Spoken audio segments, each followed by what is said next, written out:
UPSC prelims examination 2026 में आपको किन सवालों को छोड़ना है?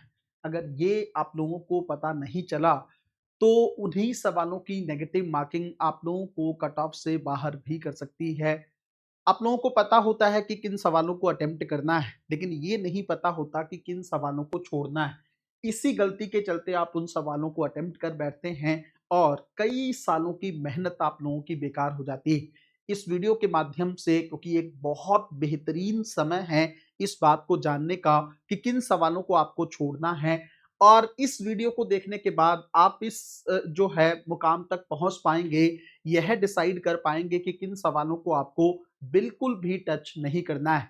जल्दी से वीडियो को लाइक कर दीजिए, शेयर कर दीजिए, और अगर अभी तक आप लोगों ने डिलाइट आईएएस के यूट्यूब चैनल को सब्सक्राइब नहीं किया है, तो चैनल को सब्सक्राइब करके रख लो। टेलीग्राम चैनल को ज्वाइन कर लो, क्योंकि वहां पर डिस्कशन ग्रुप में आप कोई भी सवाल मुझसे सीधे पूछ सकते हैं। अब जल्दी से इस टॉपिक पर आते हैं। सबसे पहली चीज तो मैं आप लोगों को बताऊं, अब यहां से लगभग 2 से 3 दिन का समय जो है प्रीलिम्स एग्जामिनेशन में बचा है, और आप लोगों को ध्यान रखने की ज़रूरत ये है कि बहुत कुछ आप लोगों ने अभी तक पढ़ लिया होगा। मैं ये भी बता चुका हूँ कि किस तरीके से आपको लास्ट वीक में रिवाइज़ करना है, किन चीज़ों पर ही ज़्यादा फ़ोकस करना है, ये सारी बातें हम लोग कर चुके हैं। अब मैं आपको बताऊँ, सबसे पहले तो मैंने आप लोगों को उस दिन बताया था कि आपको लगभग 87 के आस-पास सवालों को जो है वो अटेम्प्ट करना है। इससे ज़्यादा सवाल आप अटेम्प्ट मत करना किसी भी हाल में। मतलब अगर बहुत ही ज़्यादा हो तब भी आपको अपने आप को 85 से 87 तक रोक लेना है, पहली बात। तो इसका मतलब मैं आपको इनडायरेक्टली एक बात कह रहा हूं कि 15 सवाल आपको छोड़ने हैं, है ना? अब ये 15 सवाल कौन से होंगे जिनको आपको छोड़ना है?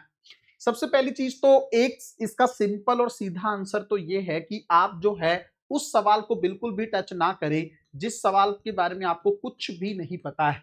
मान लो आपको कुछ नहीं पता, आपने कभी सुना नहीं, साइंस एंड टेक्नोलॉजी की ऐसी टेक्नोलॉजी का स्कीम है जो टेक्नोलॉजी आपने कभी सुनी ही नहीं, या फिर नासा के किसी ऐसे मिशन के बारे में बात की गई है जिस मिशन के बारे में आपने पढ़ा भी नहीं है, ना ही करंट अफेयर में ज्यादा उसका जिक्र था, है ना? तो अगर इस तरह की सिचुएशन में आप हैं, है ना, तो उस समय आप उस सवाल को सीधे तौर पर छोड़ सकते हैं। ये बात तो अब तक आप लोगों को पता लग चुकी होगी। लेकिन सबसे इंपॉर्टेंट चीज ये है कि चलो मान लो अगर हमें कोई एक सवाल ऐसा भी दिख जाए जिसके बारे में हम लोगों ने थोड़ा बहुत सुना हुआ है, फिर उसके सवाल को छोड़ने की जरूरत होनी चाहिए। सबसे पहली चीज तो मैं आप लोगों को एक बात बताऊं, देखो, एक चीज तो आपने समझी कि जिस सवाल के बारे में बिल्कुल आप लोगों ने नहीं सुना है उसको पूरे तरीके से छोड़ देना है। ये बात तो आप हमेशा के लिए याद रखो। अगर कुछ भी नहीं पता है उसके बारे में तो सबसे पहले उस पर क्रॉस का निशान लगा दो, और मुझे लगता है ऐसे क्रॉस जो है आपको 7 8 10 सवालों तक ले जाएंगे। दूसरा तरीका इसका ये है कि मान लीजिए आपको आप किसी भी एक सिंगल ऑप्शन को भी एलिमिनेट नहीं कर पा रहे हैं, है ना? अगर मान लो आपने 2 ऑप्शन को एलिमिनेट कर दिया तब तो 50-50% पे हैं, और उस सवाल को 100% आपको अटेम्प्ट करना है। कई सवाल ऐसे, देखो, 3 4 तरह के ही कैटेगरी में आप सवालों को रख पाएंगे। पहला कैटेगरी आपकी वो होगी जिसमें आपको आप 100% किसी सवाल के आंसर पर पहुंच पा रहे हैं, है ना? 100% है आप, तो वो तो इसका मतलब एलिमिनेशन हो गए 3 पॉइंट, एक ही पॉइंट बचा, वो आपको जो है उसको आप टिक कर रहे हो और वो सही भी है। दूसरा ये है कि आप 50-50% के जोन में हैं, 2 ऑप्शंस को आपने एलिमिनेट कर दिया है और 2 में फंसे हैं, और 2 में फिर उस सवाल को आपको अटेम्प्ट करना ही है। वो 50% पॉसिबिलिटी है वो सही भी हो, और 50% पॉसिबिलिटी है कि वो शायद आपका गलत हो जाए। तीसरा ये होता है कि मान लो आपने एक ऑप्शन को एलिमिनेट किया, 3 ऑप्शन के अंदर आपको सेलेक्ट करना है कि इन तीनों में कौन सा जो है ऑप्शन आपके लिए ठीक बैठ रहा है ना? तो 3 के पॉइंट ऑफ व्यू से अगर देखा जाए, मान लो, तो उसमें भी ये सलाह सलाह आप लोगों को दी जाती है कि अगर आप सही थोड़ा बहुत गेस कर पा रहे हैं, तो 3 में भी आपको किसी एक को टिक कर ही लेना चाहिए। चौथी कैटेगरी वो आ जाएगी जिसके बारे में आपको कुछ नहीं पता है। फिर अगर आपको लगता है कि आप एक ही ऑप्शन को एलिमिनेट कर पा रहे हैं, उस ऑप्शन के पॉइंट ऑफ व्यू से भी आप उस सवाल को डिफिकल्ट क्वेश्चन की कैटेगरी में ही रखेंगे। अब मैं थोड़ा-सा ना आपको और अच्छे तरीके से समझाने की कोशिश करता हूं, ध्यान से देखना। पहली बात तो ये है कि कई लोग ना ये माइंड में लेके चलते हैं कि मुझे पॉलिटी का कोई भी सवाल नहीं छोड़ना है। ये बहुत गलत स्ट्रेटजी हो जाएगी। मैं मानता हूं पॉलिटी जो है आपका एक हिसाब से सबके लिए ईज़ी माना जाता है ना? और ज़्यादातर लोग इसको मानते हैं कि इसमें हम 100% एक्यूरेसी से काम कर सकते हैं। लेकिन देखो, यूपीएससी का ना अपना एक दायरा है। हर साल यूपीएससी के जो हर सब्जेक्ट के एक्सपर्ट होते हैं ना, वही पेपर को बनाते हैं। अब जो पॉलिटी का एक्सपर्ट होगा तो वो पॉलिटी में कुछ सवाल ऐसे बनाएगा जो आपसे सॉल्व नहीं हो पाएँगे। जो हिस्ट्री का एक्सपर्ट होगा वो हिस्ट्री में अपनी जो है जिस तरह के का टैलेंट है या जिस तरह का उसके अंदर जो चीजें भरी, वो अपना नॉलेज उसके अंदर दिखाने की कोशिश करेगा, वो कोशिश करेगा कि आप हिस्ट्री के उन चीजों को अटेम्प्ट ना कर पाओ। तो मेरा कहने का मतलब ये है, वो हर हर एक एक्सपर्ट जो है हर सब्जेक्ट के अंदर एक दो सवाल ऐसे छोड़ेगा जो आप किसी भी तरीके से अटेम्प्ट ना कर पाओ। अगर आप अटेम्प्ट करो तो वो आपके गलत हों। इसका मतलब किसी सवाल को लेकर दिल पे नहीं लगा लेना है कि पॉलिटी में अगर मान लो डिफिकल्ट, कितने भी डिफिकल्ट सवाल आ जाएं, मेरे को कुछ नहीं पता है फिर भी मैं उसको अटेम्प्ट करूंगा ही करूंगा। ये जो सिनेरियो है, ये आपके सवालों को गलत करवा सकता है। तो ध्यान रखना इस चीज के पॉइंट ऑफ व्यू से, आपको कुछ नहीं करना है। पहली बात, पॉलिटी में मान लो अगर एक दो सवाल आपको छोड़ने भी पड़े तो आप छोड़ सकते हो। कौन से सवाल? जिसके बारे में आपको कुछ भी नहीं पता है।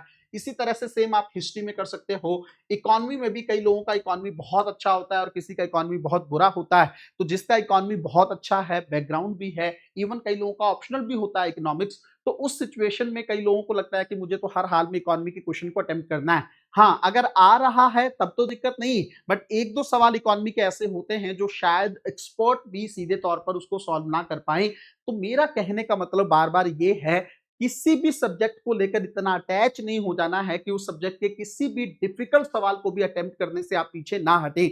ये एक नेगेटिविटी है, ये आपको नुकसान की तरफ लेके जाएगी। आपको बस मानना ये है कि जो सवाल आपसे अच्छे से बन रहे हैं, जिस सब्जेक्ट के अंदर बन रहे हैं, आपको उन्हीं सवालों को जो है अटेम्प्ट करने की कोशिश करनी है। बाकी सवालों को आप जो है छोड़ सकते हो, ये आपको ध्यान रखना है। उसके अलावा जैसे मान लो मैं आपको बताऊं और किस तरह के सब्जेक्ट में सवाल छोड़ने की पॉसिबिलिटी ज्यादा होती है, ये भी मैं आपको थोड़ा सा समझाने की कोशिश करता हूं। थोड़ा ध्यान से देखते हैं इसको।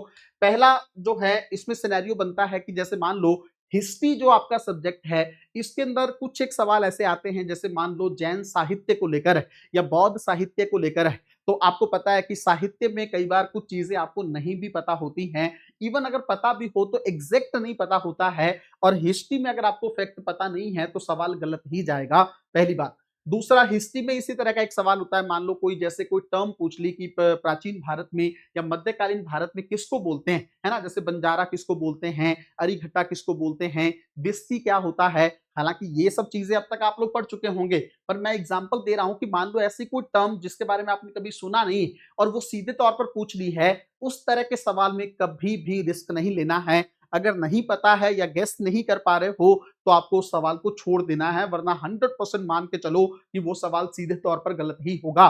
तीसरी चीज, आजकल यूपीएससी स्पोर्ट्स के सवालों की तरफ ज्यादा बढ़ रहा है ना? 2-3 सवाल पिछले 2-3 4 सालों से लगातार स्पोर्ट्स के पूछ रहा है। तो आपको ध्यान रखना है, कई बार क्या है, यूपीएससी के तैयारी करने वाले स्टूडेंट जो हैं स्पोर्ट्स पर उतना ध्यान नहीं देते हैं। अगर इस तरह का स्पोर्ट पे पूछ लिया जाता है और जिसके बारे में आपको कुछ नहीं पता है, कौन जीता है, किसको कितने मेडल मिले हैं या उसकी थीम क्या रही, अगर इस तरह के सवाल भी यूपीएससी पूछता है तो उन सवालों को भी आपको जो है टच नहीं करना है, आपको छोड़ देना है। मैं अगर मोटे तौर पर बताऊं तो आप कोशिश करिएगा, करंट अफेयर के वो सवाल जिसके बारे में आपको नहीं पता है, हिस्ट्री के वो सवाल जिसके बारे में आपको नहीं पता है, और तीसरा, एनवायरनमेंट की टेक्निक्स को लेकर जो सवाल कई बार यूपीएससी पूछता है ना? उसके बारे में भी आपको नहीं पता होता है। उन सवालों को छोड़ने की प्रवृत्ति रखना, जिससे आपके नेगेटिव जो हैं मार्क्स ज्यादा ना हो। आपके देखो, मैंने आपको कई बार बताया है कि यूपीएससी ये नहीं है कि कितने सवाल आप सही करते हो, यूपीएससी ये है कि कितने कम सवाल आप गलत करते हो, है ना? तो नेगेटिव मार्किंग के चलते बाहर मत हो जाना, यही मैं आप लोगों को समझाने की कोशिश कर रहा हूं। मिलते हैं अगली वीडियो में, तब तक अपना ध्यान रखें, अपनी पढ़ाई को बहुत अच्छे तरीके से करते रहें। बहुत बहुत धन्यवाद।